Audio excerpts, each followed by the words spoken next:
interesatzen zaidan literaturaren betiko gaiak.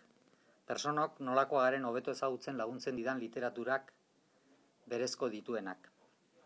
Personen arteko harremanak noski, familia arteko kontuak, bikotea, maitasuna, bakardadea, bizitza.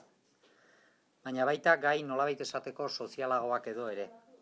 Gerra eta bere ingurukoak, gizakiarengan gerrak uzten duen arrastoa interesatzen zait batik bat.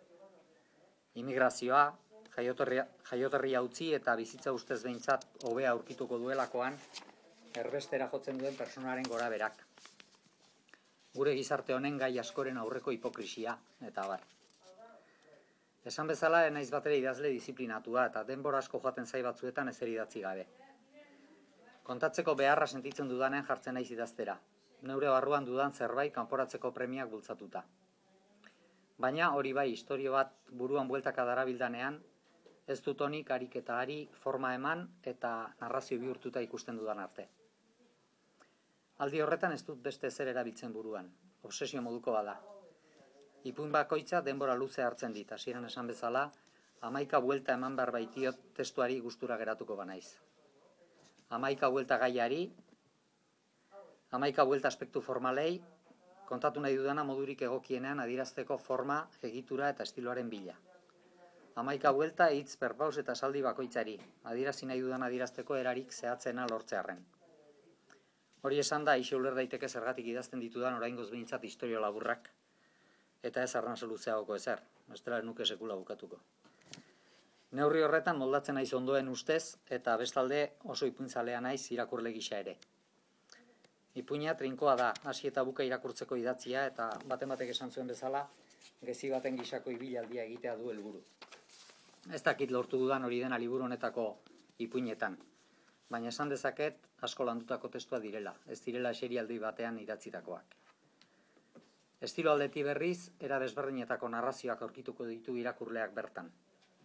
Narrazioaren pisu gehien elkarrizketak hartzen duenekoak, eskutitz tankeran osatutakoak, istorioa hainbat ahotsen bidez eratzen denekoak, kontaera tradizionalago batez moldatutakoak. Askotariko mamia eta askotariko azala beraz, 200 orrialde hauetako lehen 7 narrazioetan. 8. berriz, Tainakik esan duen bezala, metafiziozko edo, takin nola ditu, ariketa berezi bat egiten saiatu naiz, liburuari osotasun bat emate aldera. Sorpresa txiki bat beraz liburuari bukaera emateko. Eta bukatzeko esan dezadan zertxo bai liburuaren izenburuaz. Duen horretara iristeko ere buelta batzuk eman behar izan dizkiot eta argitaletxekoekin batera. Nire hasierako asmoa, liburuari izenburua emateko hain zuzen ere latitudea erabiltzea izan zen. Ipuin batena liburu osoaren izenburutzat beraz. Latitudea kriptiko xamarra gertazitekeelakoan, alde batera utzi eta beste ipuin baten izenburuaz baliatzea pentsatzen ibili ginen bolada batez. Baina azkenean, latitudearen ideiara itzuli ginen, eta horrelaxe geratu da. Inakik esan duen bezala, latitudea argazkigintzako kontzeptu bat da. Eta harremanen zailtasunaren metafora gisa erabiltzen dut izenburu horretako istorioan. Argazkigintzan, esposizio latitudea eszena baten argien eta ilunen artean dagoen distantzia gisa definitzen da. Eta diafragmatan edo diafragma pausotan neurtzen da.